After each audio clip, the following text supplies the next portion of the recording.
An exceptionally studious and hardworking boy was born in the latter half of the 19th century to two Parisian pastry shop owners. He would get up early every day to help his parents prepare the pastries before going to school, where he excelled in all of his classes. Still, it was an unlucky start for someone who would go on to build one of the world's great fortunes. After completing his baccalaureate, which is roughly equivalent to 2 years of college, Eugène Schueller enrolled in the Institute of Applied Chemistry, where he bragged, "I succeeded brilliantly and finished first in my class." After graduating in 1904, he worked as a laboratory assistant at the Sorbonne. That appeared to lay the groundwork for a respectable but not particularly lucrative career as a university researcher. Then, something happened that would change his life forever. The owner of a large barbershop came in looking for assistance in developing a synthetic hair dye. Hair dyes were not widely used by the French women at the time, owing to the fact that the majority of the lead-based concoctions on the market were toxic and irritated the scalp. Schueller agreed to work as a technical advisor for the barber. Even so, the ambitious young man disliked the prospect of working under someone else's orders. He quickly parted ways with the barber and went it alone, experimenting with hair dyes in a rented space near the Tuileries Gardens. His initial efforts were underwhelming, but he persisted, carrying on his experiments, modifying formulas and even testing dyes on his own hair. In 1909, he established the French company of inoffensive hair dyes, a mouthful he quickly changed to L'Oréal, a homonym for auréole, a popular hairstyle of the time, and a play on the word auréole, or halo. He had no idea at the time, but his small business would grow to become the world's largest cosmetics company. Schueller was indeed a hard worker with an inquisitive mind. As if running his business wasn't enough, he was constantly looking for new ways to organize industry, the economy, and politics. In his early days, he experimented with socialist ideology. He then joined the Freemasons, briefly immersing himself in the mysterious cult of intellectual humanism before leaving after 3 years. He quickly became a vehement opponent of Freemasonry, Jews, and republicanism. In the mid-1930s, against the backdrop of the Great Depression, Schueller began reflecting on his evolving economic ideas in a series of books, articles, radio chats, and public lectures. His main idea was proportional pay.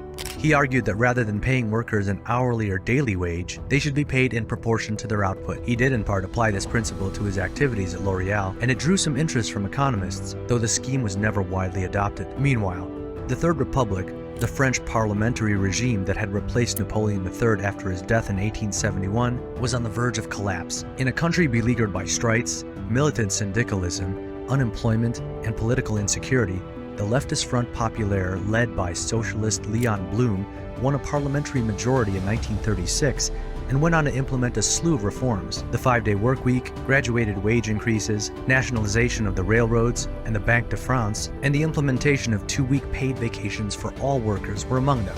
At the very least, the vacations were beneficial to Schueller's business. Suddenly, Frenchmen and women of all socio-economic backgrounds were flocking to the beaches to soak up the rays. Sales of L'Oréal's recently launched sunscreen, Amber Solaire, have skyrocketed. Despite the financial benefit, Schueller saw nothing positive in the new leftist policies. In fact, he despised democracy, believing that it only brought incompetent people to power. And the fact that the Front Populaire government was led by a socialist Jew didn't make him like it any better. The charismatic Cagoule leader Eugène Schueller, attracted by Schueller's ideas and no doubt his deep pockets, recruited him as a member of his group. Schueller provided financial assistance and offered space for the Cagoule at L'Oréal. While there's no evidence that Schueller was personally involved in the Cagoule's violent plots, the organization that he supported and helped to finance was. A series of assassinations, the bombing of the French Employers Association, and even an abortive coup d'etat in November 1937 were all attributed to the Cagoule. Schueller remained a French patriot in his eyes, but when he looked at Germany and Italy, he couldn't help but admire the authority, order, and efficiency that reigned there. After the German occupiers fled the country ahead of the Allied armies in 1944, Schueller had reason to regret his dubious declarations and political associations. Their departure fueled a bloody wave of retaliation known as the Epuration, in which the resistance groups carried out summary executions of suspected collaborators, sometimes after hasty trials by people's courts, before special courts were established to hand down sentences within the framework of due process.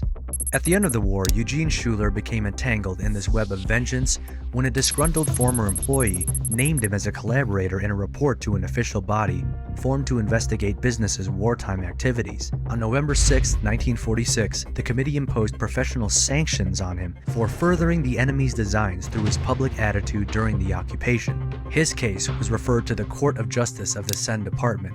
where he was formally charged with economic and political collusion. The war years were bloody, horrifying, and extremely difficult, with struggles from the front lines to the home front. Rationing was a major issue, with tons of supplies being diverted to the war effort. People had to get creative, and sometimes they had to go without. Take, for example, makeup and other cosmetics. While Nazi orders told women to stop wearing makeup and go natural, the Allies encouraged them to wear a lot of it. It was good for morale, the theory went, but it wasn't always possible in occupied territories and frontline countries. In France, for example, cosmetics were so scarce that women reformed lipstick tubes from melted pieces. During the war years, Eugène Schueller and L'Oreal made a fortune. While Schueller's personal wealth more than doubled, L'Oreal's sales quadrupled between France and the United Kingdom's declaration of war in late 1939 and the Allied liberation in 1944. This, of course, does not explain how L'Oreal's sales skyrocketed during the war. Even if the company did not make significant sales to Germans, it's impossible for L'Oreal to obtain the necessary raw materials, energy, and transportation without the occupiers' approval. Schueller, on the other hand, was able to conceal his involvement as an important supplier to the German war machine by hiding behind the complicated corporate structures in place in Valentine's partnership with Druckfarben. Paint, unlike cosmetics, is a highly strategic military product. Without it, no ship sails, no plane flies, and no tank rolls. Similarly, post-war investigators were unaware of the full extent of Schueller's political collaboration. On this charge, the judge concluded that Schueller demonstrated a certain activity in favor of Franco-German collaboration ideas, and that he did, in fact, belong to and contribute funds to Deloncle's Cagoule. However, Schueller claimed that he was never a member of the group. Deloncle, he claimed, enticed him into a relationship by expressing interest in his economic theories and then used this name in his propaganda. Furthermore, Schueller was able to call on a number of witnesses to back up his claims that he had sheltered Jewish employees, aided staffers who resisted forced labor in Germany, and secretly financed the resistance.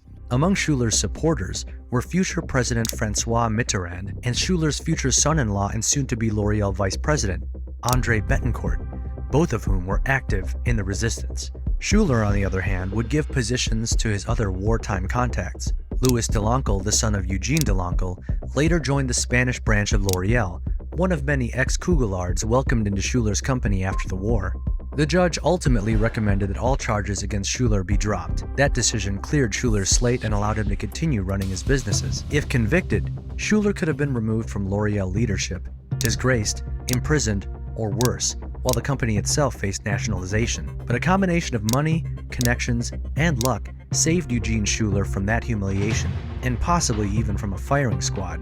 Schueller was an innovator and a determined businessman. He set out to conquer the international market and built a global network of salesmen. Schueller laid the groundwork for L'Oreal's future in his later years. He groomed his successor, François Dallet, and paved the way for the brand. L'Oreal was now an all-encompassing player in the beauty industry, effectively diversifying its distribution channels beyond its traditional network of hair salons through pharmacies. And with that being said, it's time to end our video. Subscribe to the channel for more amazing videos like this. We'll see you with another interesting story.